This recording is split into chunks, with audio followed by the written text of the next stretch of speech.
And joining us now, Fox News national security strategist Sebastian Gorka, retired CIA senior intelligence officer, Sonoran Policy Group, Vice President Daniel Hoffman. Number one, Gina Haspel is an American hero. And those that have smeared and slandered her, we don't get the Courier without KSM being waterboarded, and we don't get bin Laden. So this slander has to stop. She would be a great CIA director, Mr. Hoffman. I couldn't agree more. I served with Gina for many years. I think very highly of her. She's got a tremendously high level of intellectual honesty and integrity and dedication to our mission. The people at the agency think the world of her. She's had all the experience. And listen, for the past 15 months, she's been deputy director. That's a tremendous audition for this administration. They know what they're getting. We do, too. She's the right choice, and I just hope that the Congress does the right thing and confirms her. Dr. Gorka, I know Ed Henry just reported that maybe the president wants to throw a bone to our allies. The one thing people don't seem to understand about President Trump, he keeps his promises. He keeps them all.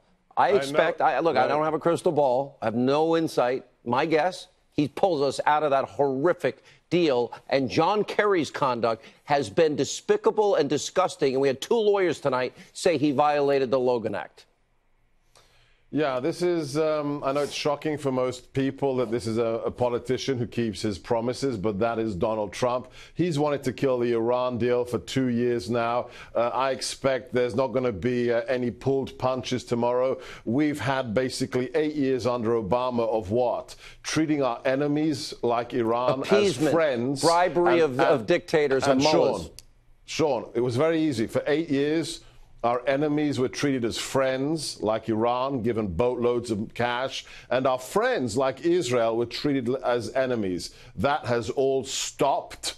We're moving the embassy to Jerusalem. We're recognizing it as the capital of the eternal state of Israel, and the Iran deal has to be killed. It has to be shot in the head because it is bad for America, it's bad for the world, and it's bad for our friends. Well said. You know, with all the talk about foreign interference in elections, we all forget, Daniel Hoffman, we all forget that Obama worked hard to defeat Benjamin Netanyahu, the person with more moral clarity, with more strength on the world stage than any other leader besides now Donald Trump.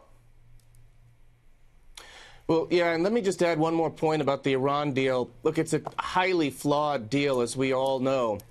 Iran is technically complying with the deal, but the challenge for our administration is having been left with this. Look at the intelligence. Look what we learned last week from Prime Minister Netanyahu. Absolutely. The challenge, though, is the other signatories to the deal, they don't agree with us. Russia and China are not going to support us. Russia's building a nuclear power plant in Bushehr. The French have major economic interests. This is going to be a real diplomatic challenge for our administration. I would just highlight as well a challenge for our intelligence community, collect the intelligence on Iran's intentions if we do terminate the deal, as well as for our military to make it clear that we are going to launch, how we would launch attacks in the event that Iran does restart their program with enriched. Caved.